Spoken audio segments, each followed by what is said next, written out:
Hi everyone, welcome. FPLMattDay here, and this is the latest news from Fantasy Premier League and updates, all ready for next week's Game Week 30 deadline. If you're new here, please hit that subscribe button. Be sure to give the video a like and get any comments and thoughts in whilst we are on this international break. And this is just a quick update today, just to go through some thoughts from what we've seen during the international break so far and some potential big news coming from the Fantasy Premier League world. So let's start off with injury news. And there's been quite a few players slowly pulling out of games during the international break. We're expecting even more to pull out in the midweek friendlies that are on, as well as we're getting towards game week 30 next week. But so far, the two key and main ones for our teams, I would say, are Saka, who's pulled out of the England squad as a precaution. A lot of that seems to be mind games, mainly from Arteta. Get Saka out there now. Out of the squad. They don't need him in this England squad getting injured for Arsenal's run in. They've obviously got a big title run in and Champions League quarter final against Bayern Munich as well. So I think Saka will be fine. And then the other one is Darwin Núñez from Uruguay and Liverpool. Liverpool obviously have some great fixtures coming up, home to Brighton, Sheffield United also in game week 31, potential double game week, which we're waiting on. And for him, again, it seems to be precautionary. Liverpool just bringing him back, given they've had a big injury crisis over the last couple of months. My next thoughts go into in-form players that have looked good so far in the international break. And one of them is Bruno Fernandes, getting some goals and assists for Portugal in a 5-2 win. And a lot of people will say, what's so big about a Manchester United player getting FPL points? Well, there is potential for Man United to get a double game week in either game week 34 or 37, which really isn't too far around the corner. And it's always good to know that there is a player in form such as Bruno Fernandes. Also, Brennan Johnson from Spurs. Spurs have a good fixture in game week 30 against Luton, and also a potential double game week coming up before the end of the season as well. He was in on the goals for Wales.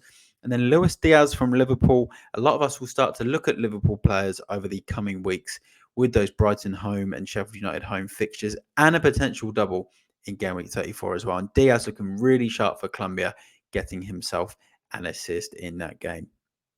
My next thoughts remains on the Liverpool topic, and Tsimikas is now back fully fit and played for Greece. He's only 4.5 million in FPL. He got himself an assist and clean sheet for Greece.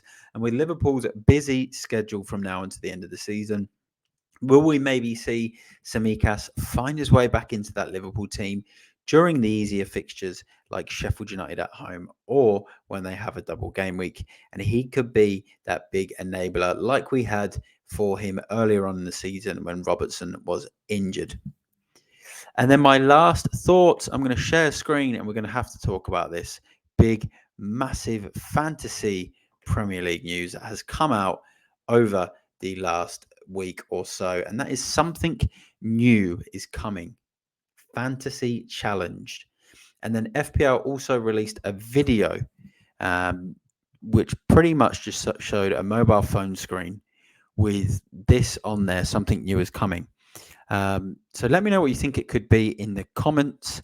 I'll give my initial thoughts on what I think it could be right now. So a couple of thoughts I've had is maybe they're going to give us the option of a different game mode. You can free hit a team every single week. There'll be a budget. There'll be conditions within that, different things that you need to do.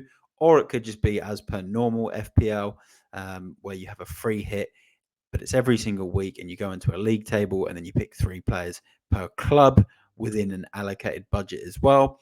What I think would be cool is if they did that, but they changed the budget each week and they made it maybe sort of 1 player per club, or minimum 3 players from a club in the bottom 5 or something like that. Might be a bit too difficult for them to kind of get that one together, but I think it could be something like that. Otherwise, I was thinking maybe fantasy 5s could be an option, 5-a-side fantasy, but it is fantasy challenge.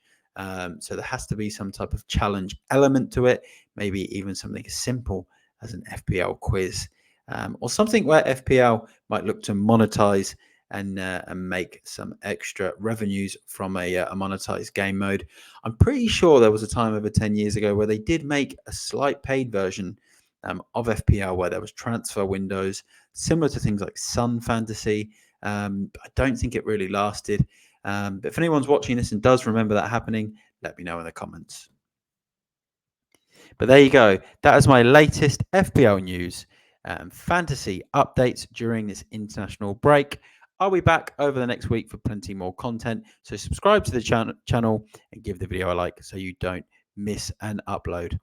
I'm FPLMattDay. Thanks to everyone that's tuned in. Really appreciate all the support. And I will see you all in the next one. Thanks for watching and bye for now.